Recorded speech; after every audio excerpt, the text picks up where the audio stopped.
Atos dos Apóstolos, capítulo de número 12, leremos a partir do versículo 12. Atos, capítulo 12, a partir do versículo 12.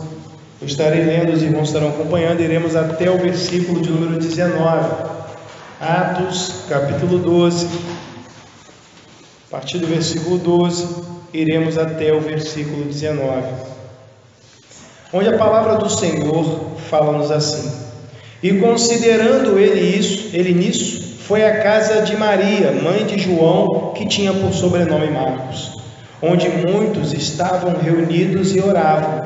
E batendo Pedro à porta do pátio, uma menina chamada Rode saiu a escutar. E conhecendo a voz de Pedro, de alegria não abriu a porta, mas correndo para dentro, anunciou que Pedro estava à porta. E disseram-lhe: Estás fora de ti. Mas ela afirmava que assim era, e diziam: É o seu anjo. Mas Pedro perseverava em bater, e quando abriram, viram-no e se espantaram. E acenando-lhes a ele com a mão, para que se calasse, contou-lhes como o Senhor o tirara da prisão, e disse: Anunciai isto a Tiago e aos irmãos. E saindo, partiu para outro lugar.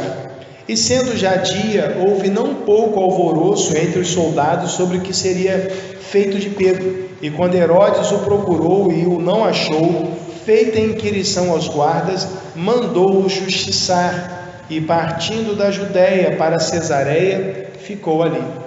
Vamos orar.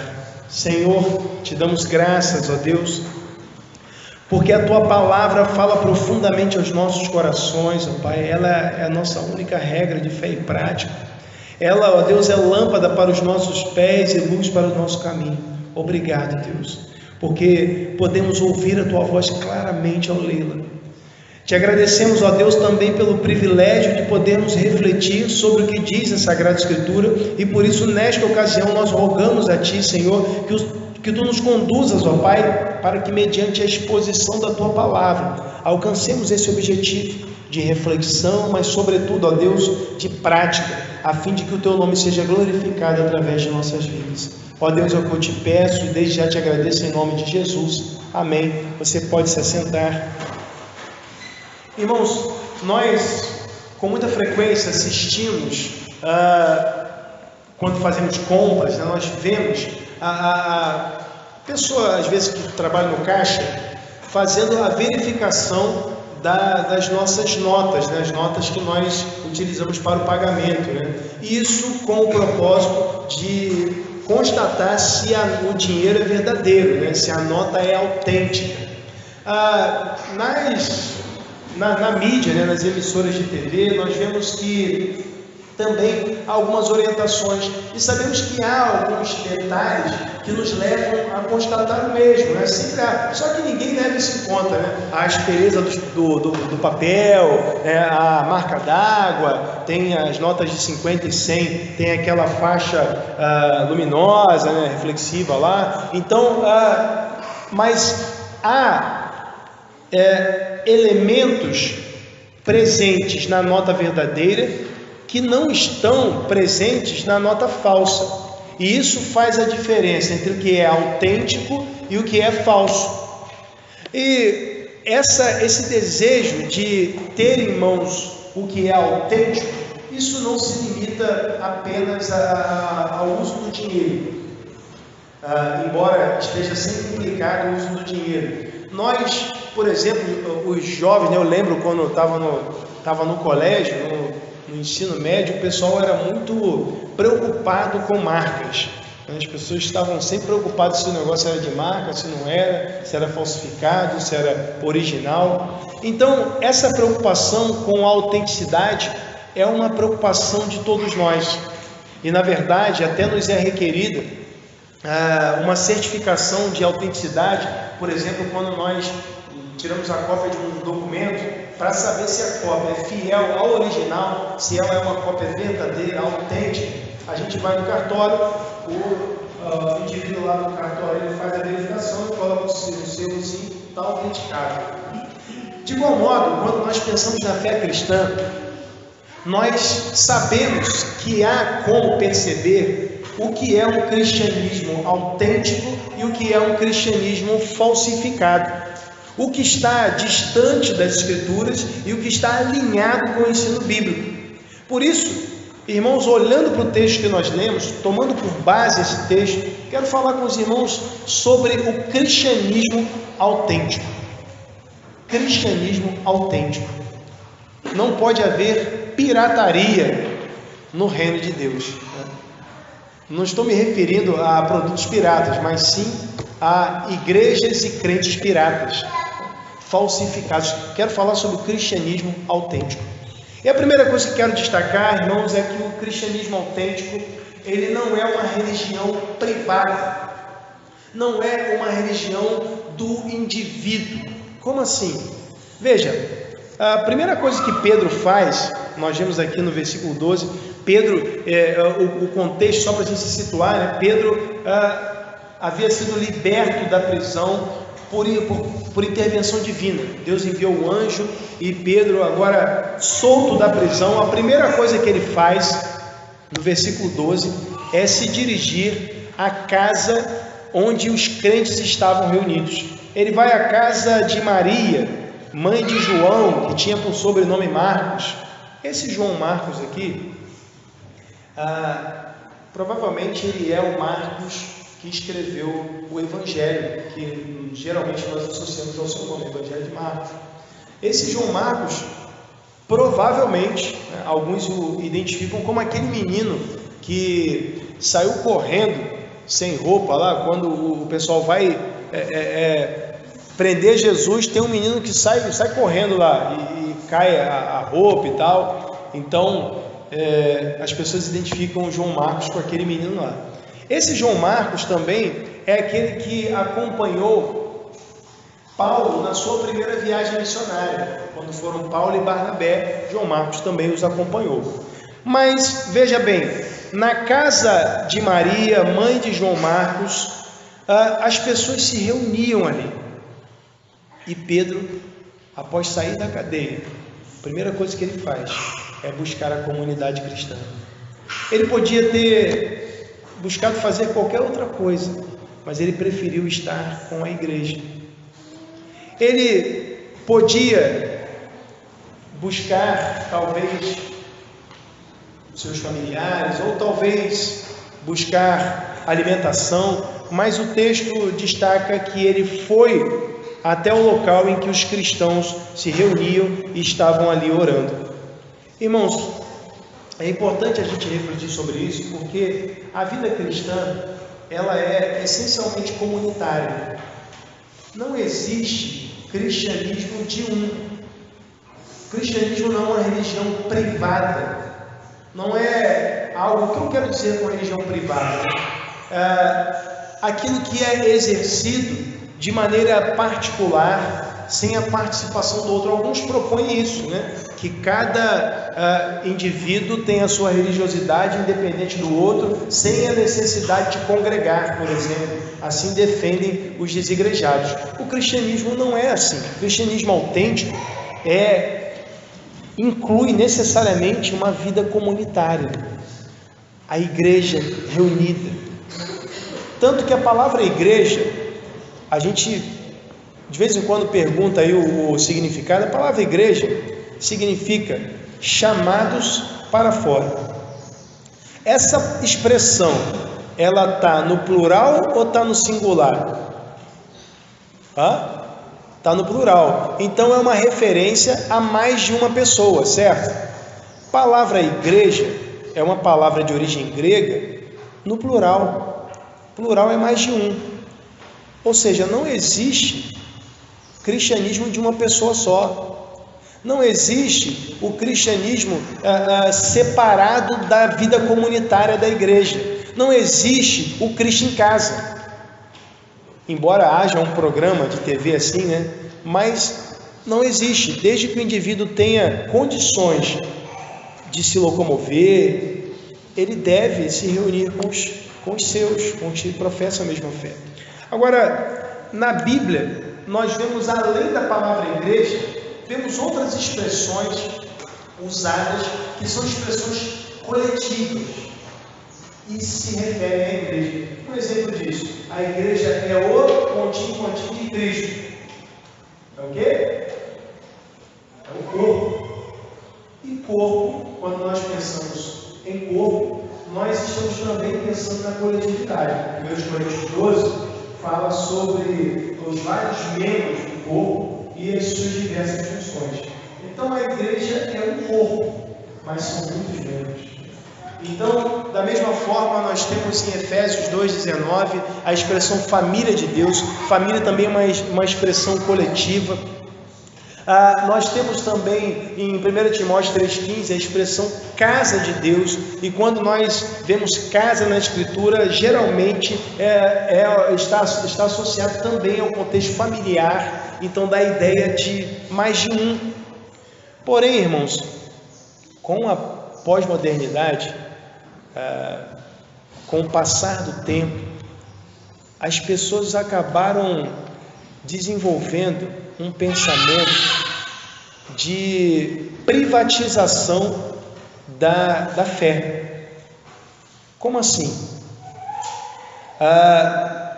Quando a gente fala em privatização, no contexto político, a gente se refere àquelas empresas que até então eram dirigidas e mantidas pelo governo, elas serem vendidas para instituições privadas ou para indivíduos, alguém vai comprar.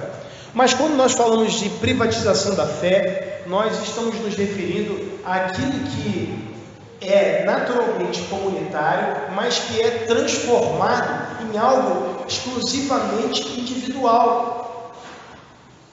Ou seja, pessoas passaram a não querer mais se reunir com a sua comunidade de fé. Pessoas passaram a não valorizar mais o aspecto coletivo da fé. Nós vemos esse desenvolvimento como algo recente e resultante de muitas ideologias que acabaram dominando o nosso país, a nossa cultura. Mas, veja bem, sabemos que o ser humano, ele tem tanto o seu aspecto individual, como também o ser humano precisa da coletividade. Mas só que é o seguinte, nenhum desses dois aspectos, nem o individual nem o coletivo, pode ser nem superestimado, nem desvalorizado. Um exemplo de supervalorização, por exemplo, do aspecto coletivo, por exemplo, minha mãe, esses dias, ela foi, o dentista dela a convidou para orar, fazer uma oração lá no consultório dele. Obviamente, ela não ia orar pelo consultório, mas orar por ele. E ia aproveitar para pregar o Evangelho. Então ela foi lá, orou, pregou o Evangelho e depois compartilhou isso com uma irmã. A irmã falou: poxa, que absurdo, você errou, Jesus mandou ir de 2 em 2. Mas veja, essa é uma supervalorização do aspecto coletivo, porque Jesus mandou os 70 discípulos irem de 2 em 2, em Lucas capítulo 10, versículo 1. Porém, Jesus não proibiu que a evangelização fosse feita individualmente, e nem disse que 2 em 2 era algo absoluto, que você só pode evangelizar se tiver mais uma pessoa com você. Porque se fosse assim, irmãos, o apóstolo Paulo, por exemplo, no Areópago, em Atos capítulo 17, a partir do versículo 15, quando ele está ali entre os atenienses, ele sozinho, ele prega diante de um grupo de filósofos. Ele estaria transgredindo, por exemplo, esse princípio. Então, irmãos, significa que nós podemos evangelizar sozinhos, sim, mas seria também desprezar o aspecto coletivo e supervalorizar o individual, nós entendemos que só devemos evangelizar sozinhos. Percebe? O erro está nos dois lados, eu só posso evangelizar junto, está errado. Eu só posso evangelizar sozinho, está errado. Porque nós evangelizamos sozinhos e juntos. Evangelizamos quando temos a oportunidade. Se estamos no nosso trabalho, se estamos no colégio, nós pregamos o Evangelho. Agora, quando estamos com a igreja, também devemos nos unir, somar forças para evangelizar. O problema, irmãos, está no desequilíbrio. As pessoas passaram a desvalorizar aquilo que se faz em comunidade, aquilo que se faz como igreja local. Porque, por exemplo, as pessoas passaram a valorizar muito mais as questões individuais do que o aspecto comunitário da igreja. Por exemplo, isso eu digo de um modo geral, não na igreja local especificamente, de modo geral.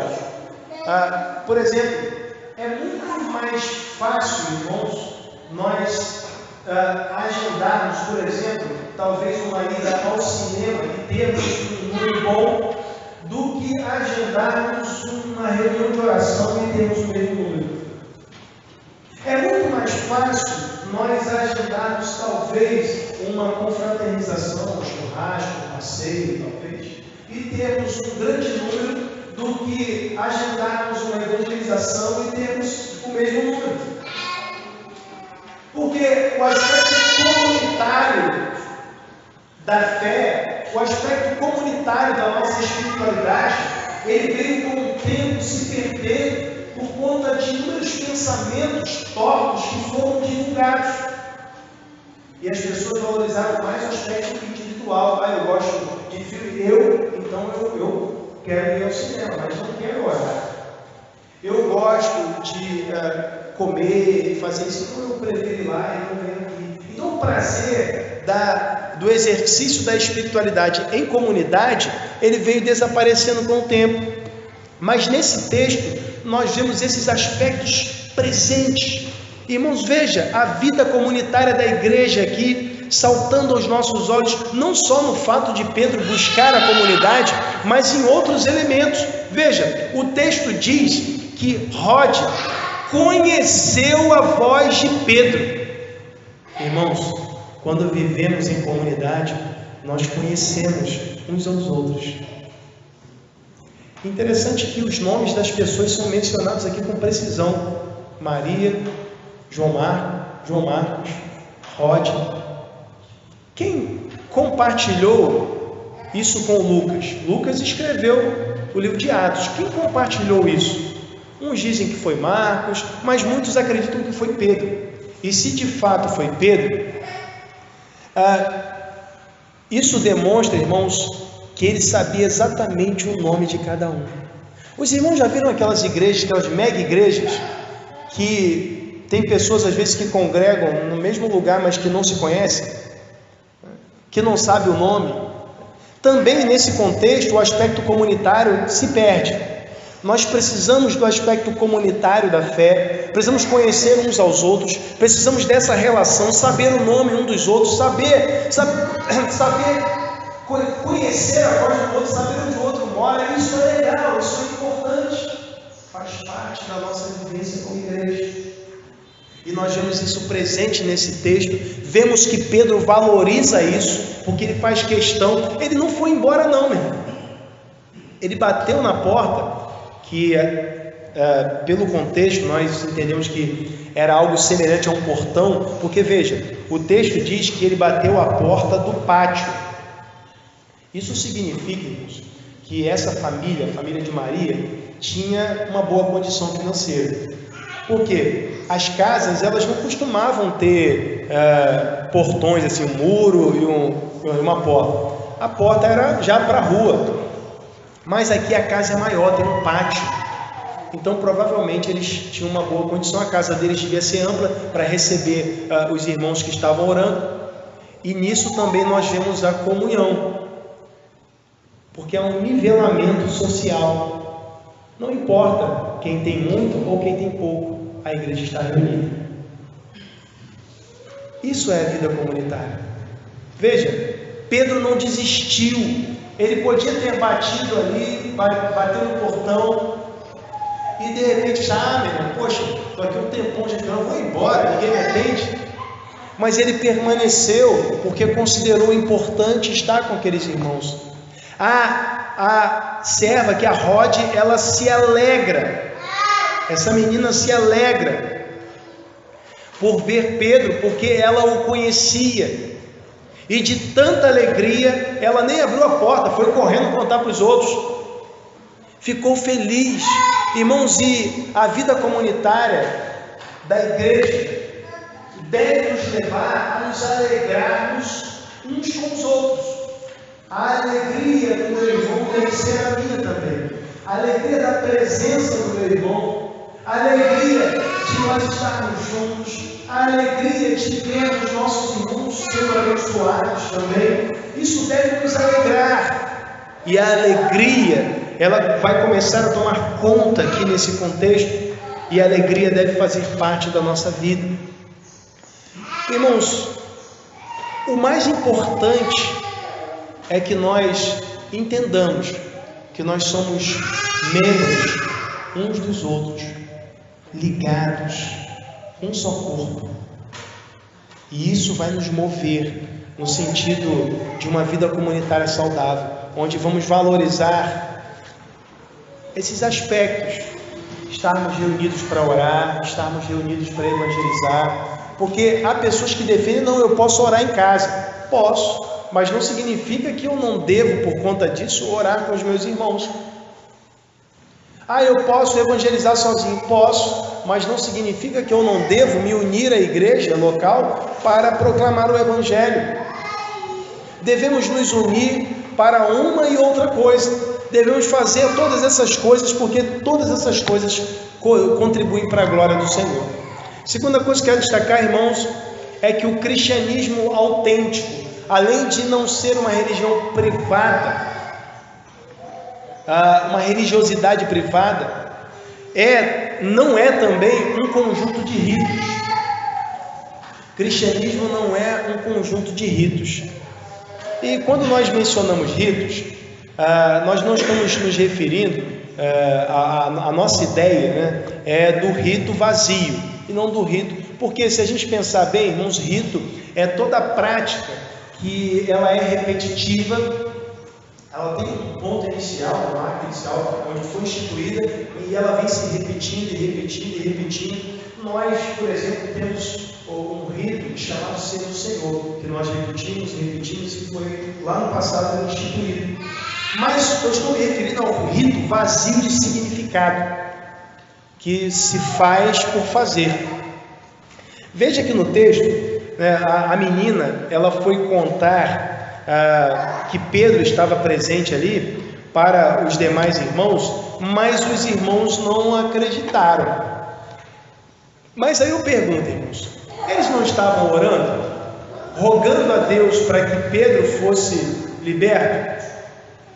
Então, por que não acreditaram? É bem verdade que Lucas, ele não reprova essa atitude aqui, ele não diz assim: poxa, brincadeira esses irmãos. Mas por quê? Porque isso demonstra a humanidade deles. Irmãos, a igreja primitiva não era perfeita, assim como nós não somos perfeitos. É um erro nós acreditarmos que a igreja primitiva era composta de pessoas perfeitas.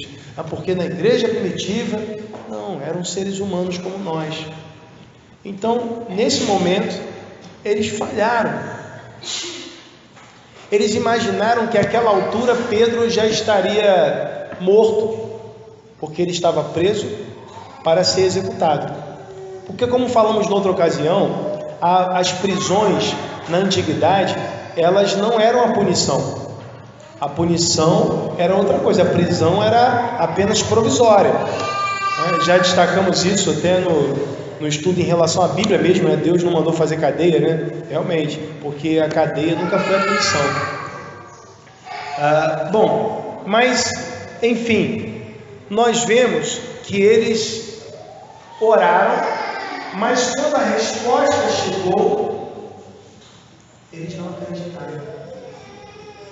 Isso me faz lembrar aquela ilustração tão famosa, já contada talvez mais de 1 milhão de vezes, aquela lá que os irmãos estavam lá na roça orando, né, pedindo chuva.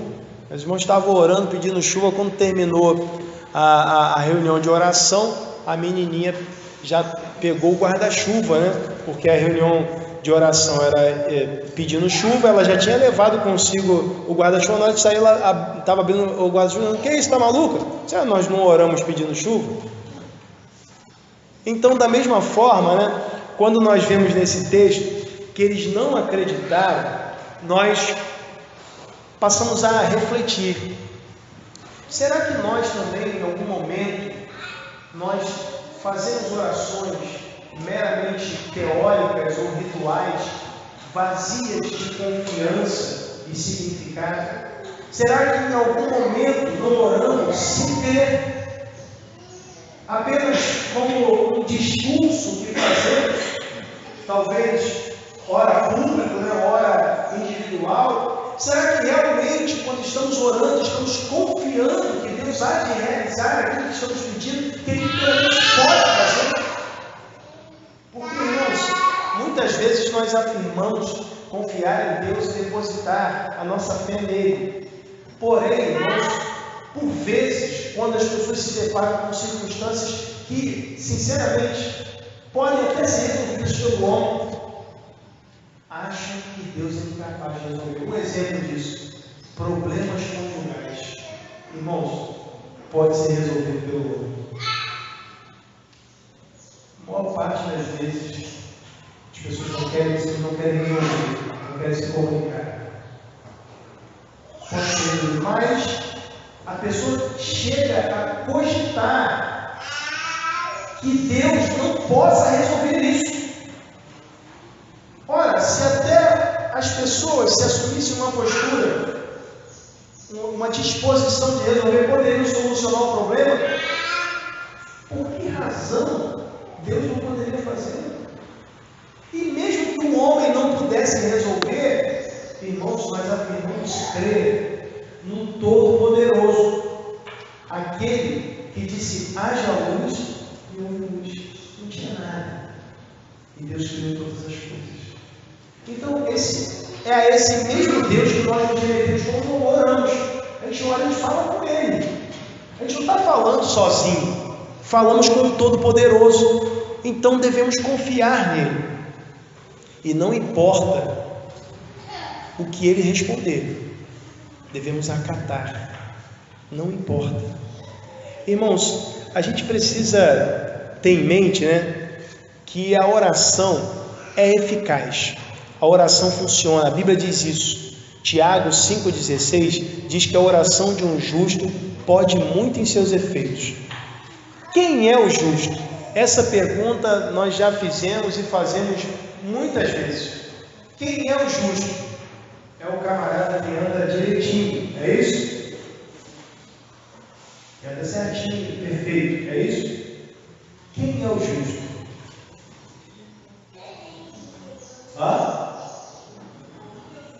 Povo de Deus, porque a Bíblia diz, Romanos 5:1, sendo, pois, justificados pela fé, temos paz com Deus. Então, quando nós depositamos a fé em Jesus Cristo, nós somos declarados justos no tribunal de Deus. A Bíblia diz em Romanos 8:33, quem tentará acusação contra os escolhidos de Deus? É Deus quem o justifica. O justo é aquele que foi justificado pela fé. Então a oração de qualquer um pode muito ser, qualquer um que foi justificado pela fé, qualquer um que depositou sua fé em Jesus Cristo. Ou seja, o que isso significa? Que eu e você temos livre acesso ao Todo-Poderoso, que não há necessidade de nenhum mediador humano, porque só há um mediador entre Deus e os homens, a saber, Jesus Cristo, o homem. Então, nós precisamos ter isso em mente, irmãos, e devemos crer. Nossa oração não pode ser apenas um rito vazio, não pode ser apenas teórica. Nós tem que ser um relacionamento com Deus, uma relação com o Todo-Poderoso. O cristianismo autêntico é isso. Não é apenas ritos. Poxa, fulano ora tão bonito. Não, a questão não é a oração bonita, não é a oração forte. A questão é mantermos o nosso relacionamento com Deus, e fazemos isso através da oração, através da leitura da palavra. É importante a gente fazer uma observação aqui, que eles Eles não acreditaram na oração, na resposta da oração, mas acreditaram em algo que vinha do misticismo judaico, porque os judeus, eles acreditavam em anjos da guarda. Há uma literatura judaica chamada Talmud que traz essa informação. E eles disseram, é o seu anjo, né? No versículo 15. Nessa literatura dizia-se que os anjos da guarda de cada um, eles podiam assumir a forma do indivíduo que ele guardava. Eles assumiam a forma e assumiam o seu lugar em alguns momentos. Eram como se apresentavam como seus sósias. Então agora eles acham que é isso que está acontecendo. Não é o anjo dele, não é ele nada. Pedro já até deve estar morto essa hora. Então às vezes, irmãos, nós preferimos o misticismo do que o cristianismo autêntico. Às vezes nós preferimos ritos mágicos do que o cristianismo autêntico, quando na verdade o que precisamos é da simplicidade do Evangelho apresentado por Jesus, a simplicidade das Escrituras. Não precisamos de misticismo, de presepados. Nós precisamos apenas confiar em Deus. Esses dias nós estávamos brincando lá no peixe, quando bate a cabeça, a criança bate muito na cabeça, o peixe bate a cabeça direto. Então, quando ele bate lá, começa a chorar, a gente vê que foi fraco, né? Às vezes é mãe, eu falo assim, vem cá, a mãe vai dar o beijo da cura, né? Aí a gente brinca com ele, aí Bianca dá o beijo, aí pronto, ficou tudo bem, fica calminho. Mas aí eu falei com o Bianca, poxa, esse negócio está meio neopentecostal, né? Porque, irmãos, às vezes nós gostamos dessas coisas, né? Eu pensei, poxa, até o Christian já gosta desse negócio. O ser humano tem essa tendência, né? A gente gosta desse negócio, de ter um misticismo, ter uma coisa diferente, mas isso não é saudável. Por quê? Porque isso nos distancia da Bíblia. Isso, irmãos, o fato deles dizerem aqui é o seu anjo, não está estabelecendo uma doutrina, está mostrando que eles acreditavam. O texto é narrativo. Então não significa que você tem um anjo da guarda. Quem é, irmãos, que nos guarda? A Bíblia diz que o anjo do Senhor acampa-se ao redor dos que o temem e os livra. A Bíblia não diz os anjos, diz o anjo do Senhor. Quem é o anjo do Senhor no Antigo Testamento? É o próprio Deus. O anjo do Senhor, se os irmãos lerem com atenção o Antigo Testamento, vão perceber que sempre se trata de uma referência ao Todo-Poderoso. Não tem um exército de anjos aqui ao meu redor, mas eu e você somos a habitação do Espírito Santo. Então o próprio Deus nos guarda. Então não precisamos de anjo da guarda, embora saibamos que os anjos são espíritos ministradores enviados por Deus para servir aqueles que hão de herdar a salvação, Hebreus 1,14. Bom, mas enfim, o cristianismo autêntico envolve essa confiança, essa relação de confiança, não meramente ritos ou misticismo. Eles precisavam confiar. Por isso nós vimos que o texto, no versículo 16, demonstra que Pedro perseverava em bater. Aqueles irmãos só acreditariam quando vissem. Então, o texto diz que eles abriram. E o versículo 17 mostra que Pedro pediu que eles se calassem. E Pedro faz uma observação. Irmãos, o cristianismo autêntico não é uma produção humana. O cristianismo autêntico não é uma produção humana. Esse é o terceiro ponto que a gente quer destacar. Não é uma produção humana. Veja, o que Pedro quer falar quando ele pede silêncio? Ele conta como o Senhor o tirara da prisão. Quem foi que tirou Pedro da prisão ali, que falou para ele, desperta aí Pedro, bota suas sandálias, bota a túnica? quem foi ali na prática, ali, olhando ali o texto, pelo texto, quem foi que levou Pedro para escapar? Foi o anjo, não foi? Mas agora Pedro, ele diz que foi o Senhor. Porque, irmãos, não importa como a coisa aconteça, Deus, ele continua no controle. Deus, ele continua guiando a sua igreja, e ainda que a igreja haja, no fim, entende-se também como a ação do Senhor. Porque nós somos agentes, instrumentos, mas é Deus que opera em nós, tanto querer quanto efetuar. Veja, então, o cristianismo autêntico não é uma produção humana, não é resultado daquilo que o homem faz, mas resultado daquilo que o Senhor faz. Isso fica evidente, irmãos, porque seguindo, Pedro comenta, pede que eles anunciem a Tiago e aos demais irmãos, e ele parte para outro lugar. Mas no versículo 18 nós vemos que, sendo já dia, houve não pouco alvoroço entre os soldados sobre o que seria feito de Pedro. Houve uma confusão, eles, poxa, onde foi parar esse homem? Imagina só, Pedro estava muito bem guardado, falamos isso na semana passada, muito bem guardado. Tinha um camarada preso a ele numa algema de um lado, numa mão, e um outro camarada do outro lado, dormindo com ele lá, soldados. Nisso também vimos no texto que havia guardas à porta, na primeira porta da cadeia, havia guardas na segunda porta, mas mesmo assim Pedro escapou. Imagina só, imagina como se fosse um presídio de segurança máxima, né? Alguns imaginam que Pedro teria ficado na Fortaleza Antônio, é uma possibilidade, mas imagina o presídio de segurança máxima, Bambu 1, né?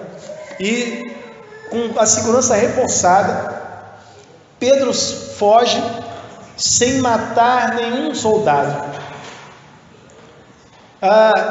Então, segura esse menino aí, hein? Do meu eu posso falar. Bom, então, irmãos, Pedro, ele foge, os guardas entram ali numa confusão, num alvoroço. Então, no versículo 18, ou melhor, no versículo 19, nós vemos que Herodes mandou dar uma busca para achar Pedro e concluiu, a conclusão dele foi que os guardas tinham ajudado Pedro. Como é que eu sei disso? Porque ele mandou matar os guardas. Mandou matar os guardas. Veja, o texto diz que ele mandou-os justiçar. Não sei se os irmãos têm uma outra versão aí que vai mostrar que ele mandou matar. E com isso, Herodes estava dizendo duas coisas: não acredito em milagres, né? Ou seja, que isso aqui foi um milagre. Ele podia até acreditar em milagres de alguma forma, mas não acreditava que aquilo ali fosse um milagre. Outra coisa, ele estava demonstrando o seu poder. Olha, ele fugiu, mas o poder maior ainda é meu. Mato o soldado e, se contar, ainda mata ele também. Mas, irmãos, nesse texto, o que fica evidente? Que o poder de Deus é maior do que qualquer força militar, do que qualquer poder político. O poder político foi desestabilizado aqui. Herodes não sabia o que fazer, não sabia o que tinha acontecido. Houve desarmonia, ele ficou perdido. E agora o que eu faço? Só restou uma reafirmação do seu poder e da sua força, mandando matar os soldados. Mas nós vemos nisso, irmãos, que Deus interveio, de modo que a igreja avançou como resultado da intervenção divina. Pedro continuou como uma liderança significativa no contexto da igreja, porque Deus interveio naquele momento. Pedro continuou proclamando o evangelho, porque Deus interveio. A igreja continuou avançando, porque Deus interveio, e Deus intervém várias e várias vezes no livro de Atos. Irmãos, o cristianismo autêntico não é uma produção humana. Não se trata de estratégias elaboradas pelos homens, e nós às vezes somos enganados nesse sentido. Olha, se tiver uma boa estratégia, aí sim. Olhamos igrejas consideradas bem-sucedidas, as pessoas, isso aí é estratégia empregada, isso aí é por causa disso, ou por causa daquilo, por causa do obreiro.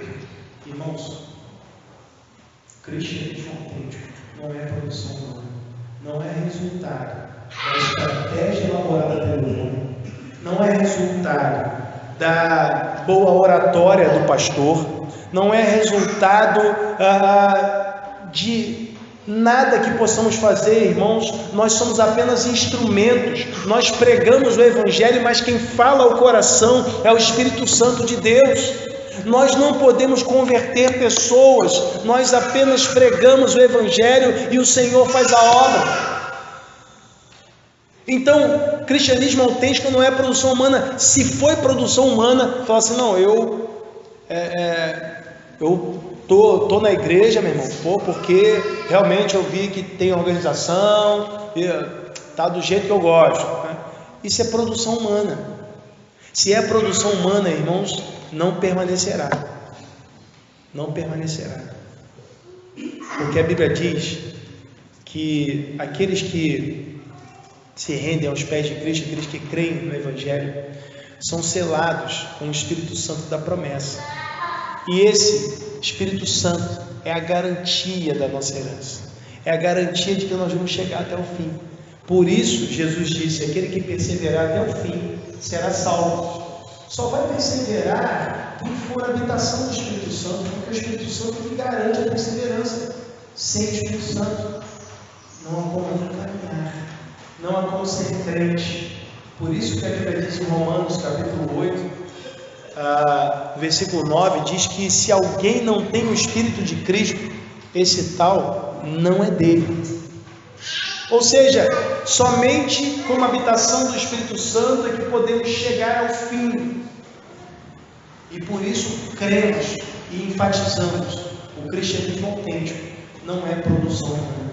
Por mais que Herodes ele tenha entendido que o que acontecera ali em relação a Pedro fora uma negociata entre Pedro e os soldados, facilitando ali a fuga de Pedro, nós sabemos, irmãos, que não foi assim. Pedro mesmo relata que foi o Senhor que o livrou. Da mesma forma, irmãos, por mais que alguém queira crer que as conversões elas só acontecem se houver uma boa estratégia, ou se houver uma boa oratória, ou se houver, sei lá, ou se não tiver uma urucubaca, não sei. Por mais que as pessoas queiram crer nessas coisas, irmãos, essas coisas não existem. O cristianismo autêntico não é produção humana, não importa o que o homem faça, não importa a programação que ele invente, não importa, irmãos, se isso atrai muita gente, não importa. Porque se as pessoas são atraídas por entretenimento, o dia que o entretenimento acabar, elas vão embora. Mas se as pessoas se rendem aos pés de Cristo de verdade, se convertem por causa do Evangelho, tenha ou não tenha entretenimento, elas continuam vivendo como igreja, porque elas foram transformadas em Jesus Cristo. É isso que acontece com Pedro. Por que Pedro foi àquela reunião? Foi porque disseram para ele que alguém importante estaria lá? Foi porque disseram para ele que haveria uma programação especial? Porque disseram para ele, não sei, será que teria ali uma apresentação diferente, alguma coisa, uma encenação, não sei. Não! Pedro foi ali, porque ali estava reunida a igreja, e ele era a igreja. Então a igreja caminha junto. A igreja não é produção humana, irmãos. Então não importa o que aconteça, não importa, irmãos, se a programação agrada o homem ou não. Irmãos, a igreja é capaz de se reunir até em cavernas, até em cemitérios, só porque é igreja. A igreja perseguida enfrenta essas situações, se reúne em espaços que naturalmente não foram destinados para esse fim, mas eles se reúnem lá porque são servos de Deus, porque Deus produziu em seus corações um amor tal, eles nasceram de novo. Então agora tem prazer em estar juntos. Agora eles têm a alegria de viver dessa maneira comunitária. Eles valorizam a reunião da igreja. E nós precisamos pensar nisso. Precisamos resgatar essa valorização. Precisamos entender a importância de nos reunirmos aos domingos, e o domingo como dia de reunião da igreja. Precisamos entender a importância de nos reunirmos para oração, para estudo da palavra, para evangelização, porque assim é que a igreja vive, e nós estamos vendo isso nas páginas do livro de Atos. A igreja se reunia, a igreja orava junto, a igreja evangelizava junto, a igreja estudava a Bíblia junto. Isso é ser igreja. Esse é o cristianismo autêntico. Um cristianismo que não se trata de uma religiosidade privada. Um cristianismo que não é um conjunto de ritos. Um cristianismo que não é uma produção humana, mas é resultado da ação de Deus. Vamos orar. Senhor, te glorificamos, te exaltamos pelo teu grande amor com que nos amou. Destacamos, ó Deus, a nossa alegria de fazermos parte da tua família. Obrigado, Deus. Obrigado, Pai, porque sabemos que isto não é produção humana, mas é obra do Senhor. Obrigado, Deus, por aquilo que ouvimos, ó Pai, a respeito da fé cristã. Eu rogo a Ti, Senhor, que possamos pôr em prática cada um dos preceitos aqui ressaltados e possamos atender aos desafios feitos e assim, Pai, glorificarmos o Teu nome através de nossas atitudes. Ó Deus, leva-nos em paz para as nossas residências. Ó Pai, guia-nos também, Senhor, no exercício da nossa cidadania, por ocasião da votação, Deus, para que façamos uma escolha, Deus, sensata, alinhada com a Tua palavra. Ó Deus, é o que nós pedimos e desde já Te agradecemos em nome de Jesus. Amém.